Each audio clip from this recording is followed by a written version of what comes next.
আসসালামু আলাইকুম সবাইকে। তো আমার নাম মোহাম্মদ ইব্রাহিম। তো আজকে আমরা যে চ্যাপ্টারটা নিয়ে কথা বলবো সেটা হচ্ছে আমাদের বাস্তব জীবনের বাস্তব সমস্যা সমাধানের সমীকরণ। তো আমরা সবাই যারা পড়া করি বা আজ পর্যন্ত ক্লাস 6 থেকে 7 পর্যন্ত পড়ছি, তারা আমরা হচ্ছে এই x+y এত, তারপরে x এর মান বের করো, y এর মান বের করো, এই যে এইভাবে এই অঙ্কগুলো, এইরকম অঙ্ক আমরা সবাই করছি এই পর্যন্ত। কিন্তু এইগুলো হচ্ছে একটু মডার্ন পুশ আপ, এখানে হচ্ছে আমরা পাবো আরও বেশি বেশি কিছু টাইপেবল ম্যাথগুলো এখানে পাবো। তো এই ম্যাথ নিয়ে হচ্ছে আজকে আমাদের এই ভিডিওটা। তো আমি ট্রাই করবো এখানে যা যা আছে ওইগুলো একটু যে বোঝানোর এবং সব কিছুই করার। ওকে, তো একবার অধ্যায় ফার্স্ট থেকে যদি আমরা শুরু করি তাহলে হচ্ছে ফার্স্টে কিছুই নেই, এগুলো হচ্ছে তোমার পড়ে নিলে ভালো। তার থেকে আমার যাওয়ার ইচ্ছা, আমার হচ্ছে এই জিনিসগুলো নিয়ে বেশি একটা করার কোনো ইচ্ছা নাই। তো এখানে মেইন টপিক আমার মতে শুরু হয় হচ্ছে এইখান থেকে, এটা হচ্ছে মেইন টপিক। এখন এই টপিকটা যদি তোমরা শিখতে হয়, এই টপিকটা শেখার হচ্ছে এখন তোমরা শিখবা না, শিখবা একটু পরে। এই টপিকটা আমি দাগাই রাখলাম, এই টপিকটা তোমরা নেক্সট ক্লাস শিখবে, কারণ এই টপিকটা কী বলছে এটা তোমরা বুঝবে সামনে অঙ্ক দিয়ে। এটা উচিত করে না বই যারা বানাইছে, এটা হচ্ছে উচিত ছিল যে পরের অঙ্কগুলোতে। আমরা মেথড তো বুঝি যে পদ্ধতি, তো এখন একটা সমীকরণকে কিভাবে বের করবে এগুলো অনেকগুলো মেথড থাকে। একটা হচ্ছে লেখচিত্রের পদ্ধতিতে সলভ করা, যে এই যে চিত্রটা এই যে এইভাবে এটার মাধ্যমে সলভ করা। তো আমরা একটা সমীকরণ নিয়ে এবং সমীকরণ নেওয়ার পরে এই লেখচিত্রের মাধ্যমে আমরা এই জিনিসটা সলভ করার একটা চেষ্টা করব। তো আমরা একটা সমীকরণ নিলাম, সমীকরণটা হচ্ছে তোমার 4x - y = 5। ওকে, দেখা যায়। ওকে, ঠিক আছে। = 5, এটা হচ্ছে 7x - 4y = 2। ওকে, এখন এই জায়গায় x এর মানটা কীভাবে বসায় আর এখানে y এর মানটা কীভাবে বসায়, দুইটার অ্যান্সার পাই। এখন যে কোনো মনে রাখতে হবে, যে কোনো একটা জিনিসকে তোমার হচ্ছে এখানে বেস ধরে নিতে হবে না। এখানে মনে রাখতে হবে এইখানে দুইটা ভ্যালু আসবে, দুইটা ভ্যালু করে হচ্ছে তোমার একটা রেখা আসবে। আর এই যে এই সমীকরণটা দিয়ে এই সমীকরণ দিয়ে একটা রেখা আসবে, এরকম বা যেরকমই আসতে পারে, যেরকম আসবে গ্রাফ অনুযায়ী। আসার পরে এই দুটো হচ্ছে কলাপস করবে, মানে একটা একটার সাথে সংঘর্ষ করবে, তারপর একটা পয়েন্ট হবে, ওইটা হচ্ছে আমাদের অ্যান্সার হবে। আমরা ওই অ্যান্সারটা জাস্ট বের করবো। আমরা যদি প্রথম সমীকরণটা সমাধান করার চেষ্টা করি, 4x - y = 5, এটা হচ্ছে এখানে দিছে। হ্যাঁ, এটা হচ্ছে 1 নম্বর সমীকরণ, এটা হচ্ছে 2 নম্বর সমীকরণ। ওকে, দিয়ে নিলাম। = 5 হলে 4x = 5 - y,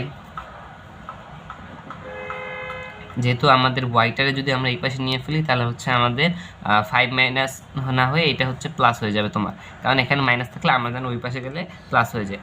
তারপরে এখানে আছে এক্স, তুমি কোনটারে কোন পাশে রাখতে চাও, যেটা তুমি যে পাশে রাখবা ওইভাবে হবে।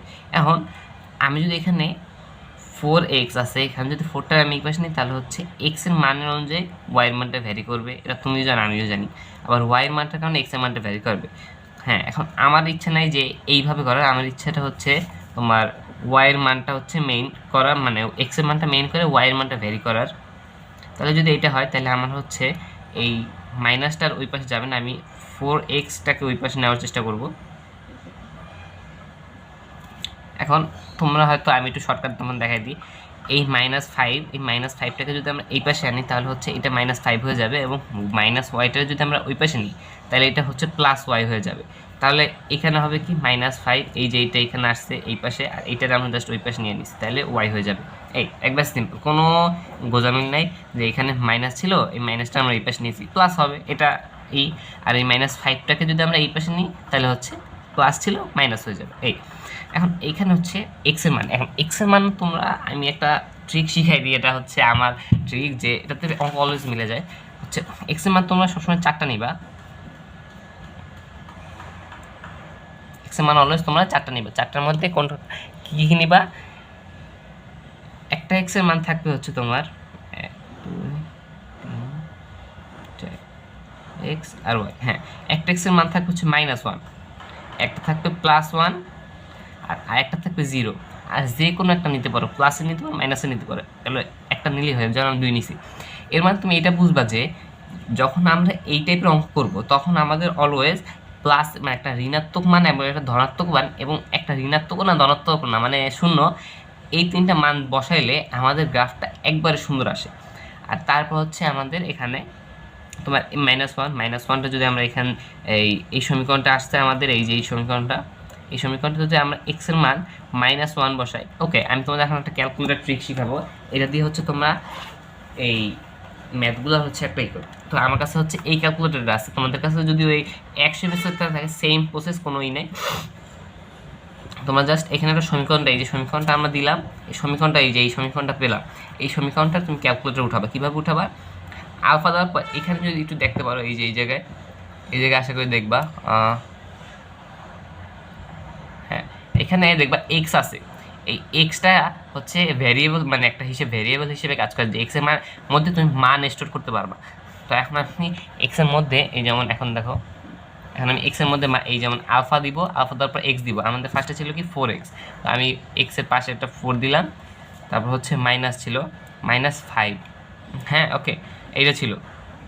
তারপর আমি যদি এইটা তাহলে আমার এক্সের মান চাবে। এখন এক্সের মান আমি যা বলবো ওই সমীকরণটা ওই এক্সের মান অনুযায়ী ভ্যারি করবে।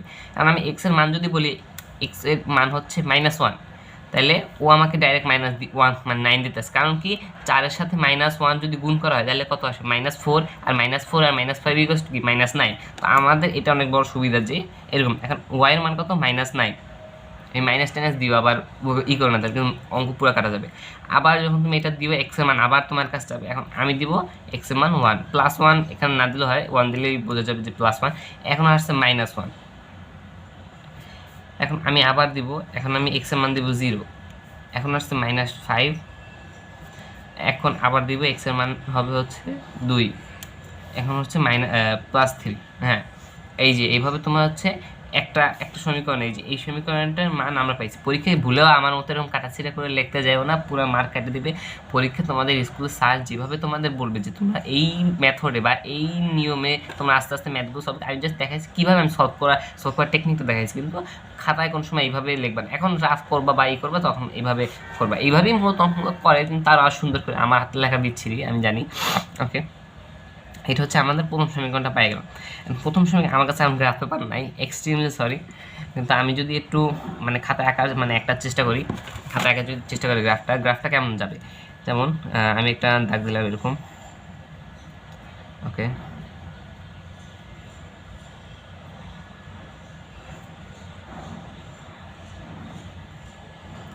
আর আমি আস্তে আস্তে বলে দেবো যে আমি কোন চ্যাপ্টার মানে কোন ইসের পরে কি।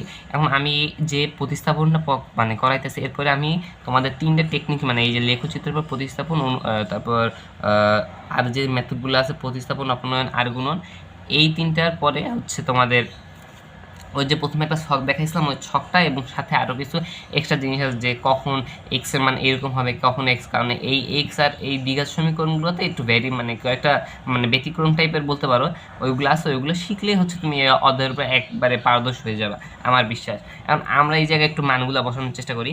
এক্সের মান ছিল কত? -1, এই জায়গায় -1, এবং ওয়াইয়ের মান হচ্ছে -9, একবারে নিচে ধরো -9 হচ্ছে 1 2 3 4 5 6 7 8 9, এই -9 এই জায়গায়। কারণ এখানে একটু x1 একটু নিলাম, এখন জাস্ট একটা ভিজুয়াল ধারণা পারো, কারণ গ্রাফ পেপার নাই তো এটা পসিবল না যে দেখাবো একবার এ টু জেড। এখন x এর মান যদি +1 থাকে -1-এ আসবে, এই যে এই জায়গায়। x এর মান যদি 0 থাকে তাহলে ই আসবে হচ্ছে -5। ওকে, 1 2 3 4 5, এবং এক্স এর মান যদি 2 থাকে ওয়াই এর মান আসবে 3। ওকে, তাহলে এই হচ্ছে আমাদের একটা, তুমি বলতে পারো একটা গ্রাফ। ওকে ওকে, এক্স এর মান হচ্ছে -5। আমি একটু এখানে একটু এক্স এর মান যেহেতু -5, এই -5টা হচ্ছে এই জায়গায় বসবে না, আমার ভুল হয়েছে। এই জায়গায় হচ্ছে ওয়াইয়ের মানটা -5, যেহেতু ওয়াইয়ের, তো আমরা জানি ওয়াই কি উপরে নিচেটা, উপরে নিচে, কারণ এটা হচ্ছে 0 পরে -5 হচ্ছে এই জায়গায়। তো গ্রাফটা যদি আমরা একটা টান দিই কিছু এই টাইপের একটা গ্রাফ আসে, এই যে এই টাইপের। আমার যেহেতু গ্রাফ নাই এখন খুবই বিচ্ছিরি, আচ্ছা এই জিনিসটা আমি গ্রাফ করে আবার তোমাদের দেখাবো বা ভিডিওর সাথে আমি অ্যাড করে দেবো, এটা পরে, কোনো টেনশন। জাস্ট এখন বুঝো যে জিনিসটা কীভাবে আসছে বা কীভাবে হইতেছে। তারপর হচ্ছে আমাদের আরেকটা সমীকরণ ছিল যে এইখানে যে 7x - 4y = 2, এটা একটু সলভ করার চেষ্টা করি। 7x - 4y = 2 = 2 হলে হচ্ছে আমি তো বললাম আমার ওয়াইটাকে হচ্ছে ভ্যারিয়েবল হিসেবে রাখতে চাই, যে এক্স এর মানের কারণে ওয়াই এর মানটা ভ্যারি হবে। তাই হচ্ছে এই 2টা যদি এই পাশে আনি আর 4x তাহলে প্লাস হয়ে যায় আর এটা মাইনাস হয়ে যায়, যেমন 7x - 2 = এখানে +4 হয়। কিছু করি নাই, এইটারে এই জায়গায় আনছি। যদি এই জায়গায় আনি, আমি যদি ধাপে ধাপে অঙ্কটা করি, দেখো আমি একটা ধাপ ই করছি, এখানে একটা ধাপ ই করছি, যাতে তোমরা বুঝো, কারণ সামনে তোমাদের এইভাবে লিখলেই হবে। যেমন এই দেখো তোমার এই দুইটার যদি তুমি এই পাশে আনো, তাহলে হচ্ছে তোমার 7x - 4y - 2 = 0 হবে, কারণ এখানে আর কোনো এলিমেন্ট নাই, সেজন্য 0। আর এই -4টারে যখন তুমি এই পাশে নিয়ে আসবে, যেহেতু মাইনাস আছে এই পাশে প্লাস হয়ে যাবে, তখন হবে 7x - 2y = 4y, কারণ প্লাস হয়ে যাবে। এই জাস্ট এই সিম্পল জিনিসটাই আমি এখানে লিখছি, একটু এক লাইন বাদ দিয়ে। ওকে, লেখার পরে এখন দেখতে পারো, এখন কিন্তু আমার 4 পুরোপুরি ওয়াই কিন্তু পুরোপুরি ভেরিয়েবল হয়নি, কারণ ওয়াইয়ের সাথে এখন একটা কি সহগ আছে, এই যে y4 আছে।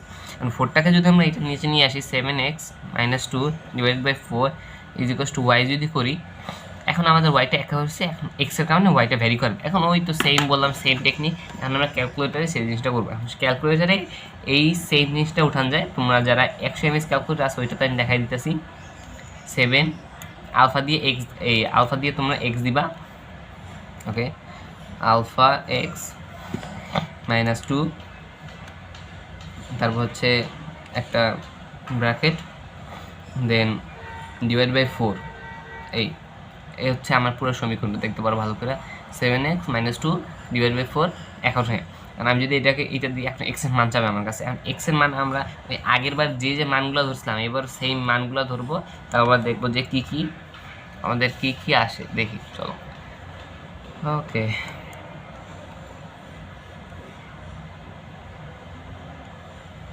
চারটেই মান নিব, কোনোই নেই।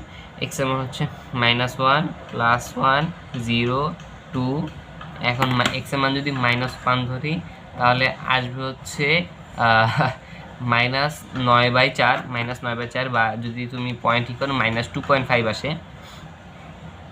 -2.5 দিলাম আমি এখানে, তোমরা -9/4 দিলেও হবে, একই কথা। তারপর এক্সের মান যদি আবার আমি 1 ধরি, এক্সের মান 1 ধরলে হচ্ছে 5/4 আসে। আমি তোমার ক্যালকুলেটার দেখাইতেছি কেন, মাঝে মাঝে সমীকরণে মান বসাই দিয়ে ভুল আসে, কিন্তু ক্যালকুলেটার অলওয়েজ ভুল করবে না, তুমিও জানো আমিও জানি। সেজন্য হচ্ছে এই ক্যালকুলেটার বসালে তোমার মানটা অ্যাকুরেট বেশি হবে। তোমার 5/4 আসছে। তারপর আমি যদি ক্যালকুলেটারে আবার 0 বসাই, 0 বসালে তোমার হাফ আসে, হাফ, এখানে হাফ আসে। আমি এখানে হাফ দিলাম। জাস্ট তুমি বুঝো, এখানে তুমি বাসায় যখন একটু সামনে ক্লাসগুলো করো, পুশ দিব, তখন তুমি আরও এক্সারসাইজ করে বুঝবে, কিন্তু আজকে জাস্ট বুঝাতে কীভাবে ওয়ার্ক করে। তারপর হচ্ছে আমরা দিব 2 দিব, 2 দেওয়ার পর হচ্ছে 3 আসছে। হ্যাঁ, আমাদের কাছে কয়েকটা ভ্যালু আসছে, এই ভ্যালুগুলো আমরা এখানে বসাবো। এক্সের মান যদি -1 আসে, এখানে আসবে, আর ওয়াইয়ের মান আসবে -2.2, এটা আসবে হচ্ছে এই জায়গায়। তারপর হচ্ছে এক্সের মান যদি +1 আসে, এই +1, এবং ওয়াইয়ের মান আসবে হচ্ছে 5/4। এটা হচ্ছে 1 প্রায় কত জানি, ধরো ওকে দেখি, 5/4 এটা হচ্ছে 1.25, 1.25 হবে এই জায়গাটায়। আর এক্সের মান যদি 0 হয় এবং ওয়াইয়ের মান হবে হাফ, ওয়াইয়ের মান হবে কি হাফ, হাফ হচ্ছে এই জায়গাটায়, এই যে এইভাবে যাবে, এইভাবে এইখানে হবে, এখানে যাবে এইভাবে, এই। আর লাস্টেটা হচ্ছে ওয়াইয়ের মান যদি এক্সের মান যদি 2 হয়, ওয়াইয়ের মান হবে 3, এইভাবে যাবে। এখানে যে হচ্ছে মিলিত হবে। বইয়ে তোমাদের গ্রাফের চিত্রটা আছে, তোমরা দেখলে আরও ভালো করে বুঝবা। এই যে বইয়ে গ্রাফের চিত্রটা আছে, যাওয়ার পরে তোমাদের যে জায়গাটা মিলবে, ওই জায়গাটা হচ্ছে 2/3। ওকে, হ্যাঁ। এখন তোমাদের একটা জিনিস দেখাবো, যে জিনিসটা হচ্ছে সবচেয়ে ট্রিকি জিনিস। যখন দেখবা যে তোমার আগের সমীকরণের একটা মান সেম, আবার এই সমীকরণের একটা মান হুবহুব সেম, তুমি মনে করে নেবা এই দুইটাই যে মান জায়গায় বইছে, এই দুই জায়গায় হচ্ছে ওরা কলাপস করছে, মানে একটার সাথে হচ্ছে সংঘর্ষ করছে, আর ওই জায়গায় হচ্ছে তোমার অ্যান্সার বের হয়ে গেছে। এই টোটাল ইটা পরে আমি তোমাদের আরও কিছু ম্যাথ আছে, যেগুলো হচ্ছে আমি তোমাদের এই লেখচিত্রের মাধ্যমে সমাধান করবো। আপাতত আমি গরিব মানুষ, এই মানে গ্রাফটা কিনতে ভুলে গেছি, তো গ্রাফ